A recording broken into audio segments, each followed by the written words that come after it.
Let's talk about the number one mistake people make when they're trying to grow their muscles. In fact, I'm going to show you actually 5 more mistakes that are equally as bad as the first one. This video is especially for those people that are putting in all this effort, but you're not really seeing a lot of results. But I do want to mention up front, personally, I am not trying to build my muscles any bigger than they are. I'm 61 years old. I'm 195 pounds. I want to maintain my muscles, but because of my massive arthritic joints from earlier, making mistakes, injuring myself, my main goal right now is cardiovascular fitness as well as flexibility and resiliency in my joints. The data I'm going to share with you is the absolute best information that you need to know from the top people in the area of natural bodybuilding, and especially those who are not doing steroids. Mistake number 1, you are not training hard enough. There is a lot of research on this, and the great majority of people who think that they're training hard enough are not even close to where they should be. So to make a muscle grow, there's a certain threshold of intensity that you must reach to be able to get that muscle to adapt and get bigger. And so the term for this is called proximity to failure. How close to failure can you get? So let me just contrast this to what most people do. They do 3 sets of 10 reps, okay?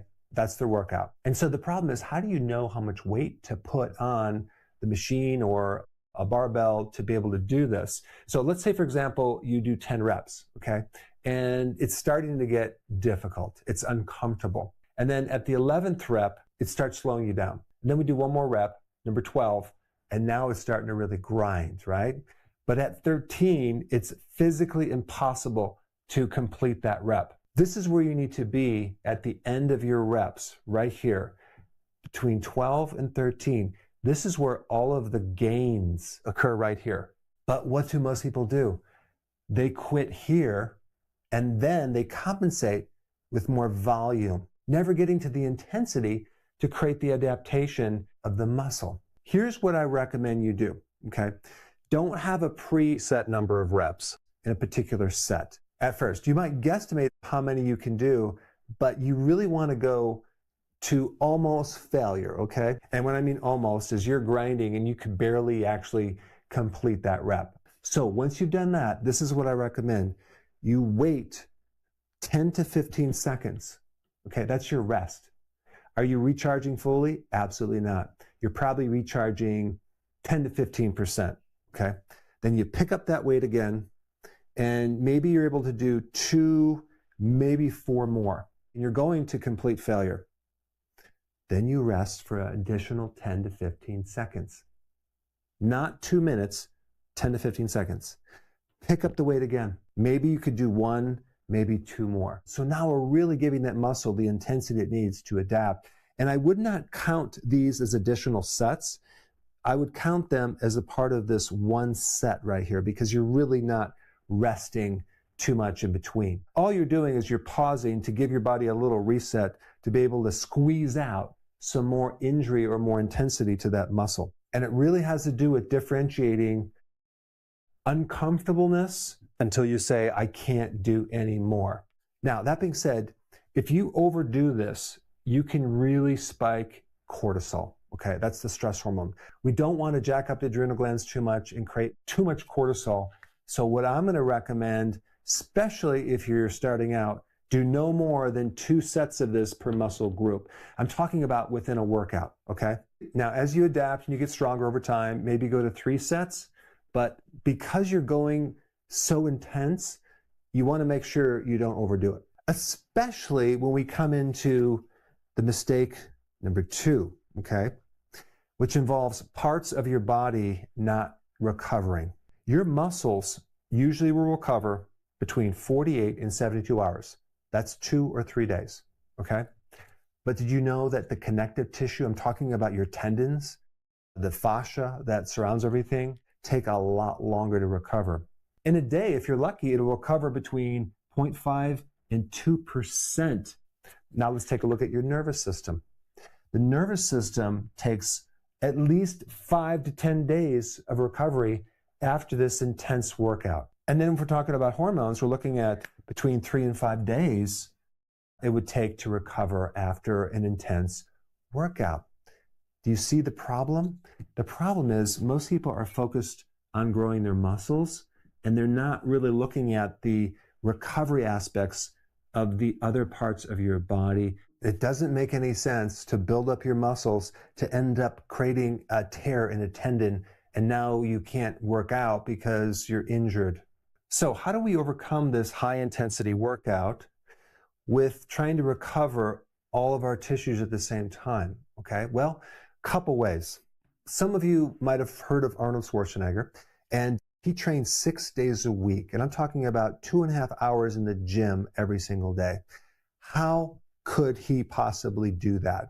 Well, steroids. Now, back when he was doing steroids, it probably doesn't compare with the steroids that they're doing now. However, when you take steroids for bodybuilding, there also is a benefit from those steroids, which, by the way, I'm not recommending these, but there is a benefit because your assimilation and using of these amino acids to build more muscles is accelerated, but also the repair and rejuvenation of your tendons, your cartilage is much shorter than if you weren't on steroids. It has anti-inflammatory properties, not to mention growth hormone properties. And this is exactly why Arnold Schwarzenegger was able to work out 2.5 hours a day for 6 days in a row. If you take a natural bodybuilder that's not on steroids, they're not able to do it. They would overtrain because they don't have the recovery. I'm going to recommend you don't work out 2.5 hours at the gym. That's going to be overtraining, okay?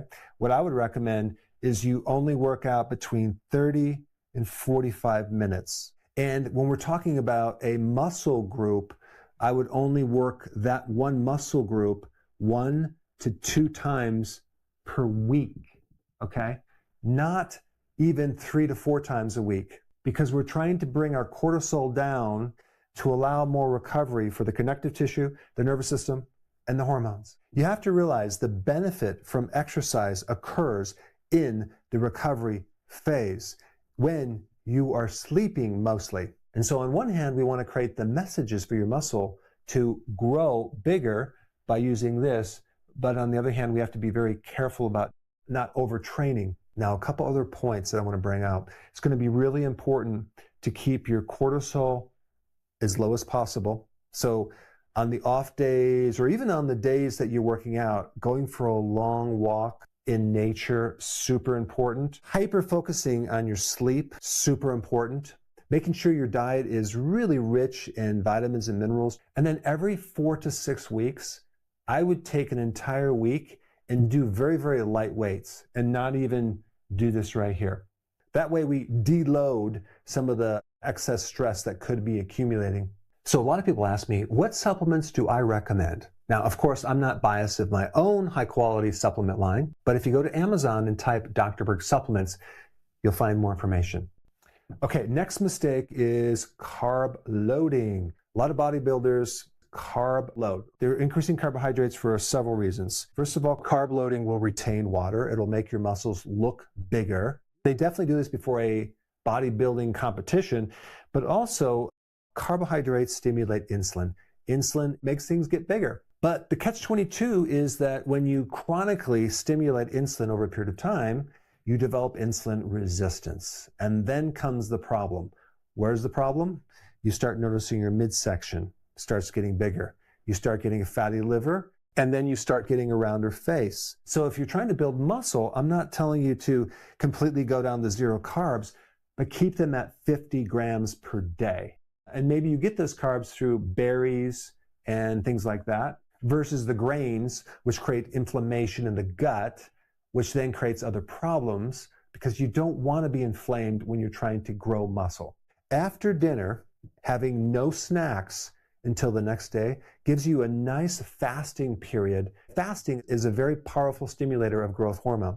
So it's good not to eat constantly and snack through the day. There's a natural bodybuilder named Ron Williams, the most winning natural bodybuilder in history. I'll put his link down below. He didn't eat a lot of refined sugars. He would never just eat carbs alone. He would actually combine fat, protein, and then some carbs to blunt the blood sugar spike.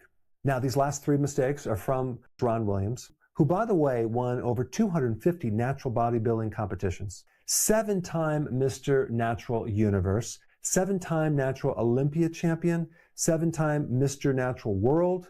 He was also inducted into the International Natural Bodybuilding Hall of Fame. And his definition of natural was extreme. He wouldn't even take creatine. Number 4, training blind. Ron took his time to really study his own body. He mapped out every single zone and assigned specific exercises for each. Most people follow a generic program that they got from a book or something, and they wonder why they don't have the physique that they want because they're not training for their specific body or improving their weaknesses or their gaps. So I'd highly recommend subscribing to his channel. I'll put his link down below, and you can learn a lot of his techniques. He gives them out for free. But I really like his data. Mistake number 5, and I've already talked a little bit about this, hostile recovery environment. Ron emphasized that 80% of all diseases are rooted in stress and inflammation, and I think it's pretty close to that. Think about it. Stress and inflammation are connected with that hormone cortisol. That's the stress hormone. When you're doing all this right and you have chronic stress from other things related to other parts of your life, then that kind of nullifies your gains. And then the last one is obsessing over protein timing over quality. You see this across the board. People want to know, okay, what time do I eat this protein? What's major is the quality of protein that you're eating in the day. And I'm talking about the protein powders, which is filled with maltodextrin, which is a hidden sugar, thinking that, oh, I'm going to get more protein, I'm going to get more muscle. Not based on Ron's observation. In the 2025 meta-analysis in the journal Nutrients, they found no significant difference in muscle growth between people who consumed protein immediately after a training versus hours later. Ron also recommended eating nutrient-dense foods. And when I talk about nutrients, some really key nutrients come to the surface of that conversation. Number 1, magnesium. You can't build muscle without magnesium, so that's really important. Zinc is very important for testosterone, which also helps increase muscle mass. You also have potassium, which is really important with the activation of the nervous system connecting to the muscle. And I would not recommend consuming protein right before a workout. So a lot of people ask me, what supplements do I recommend? Now, of course, I'm not biased of my own high-quality supplement line, but if you go to Amazon and type Dr. Berg supplements, you'll find more information.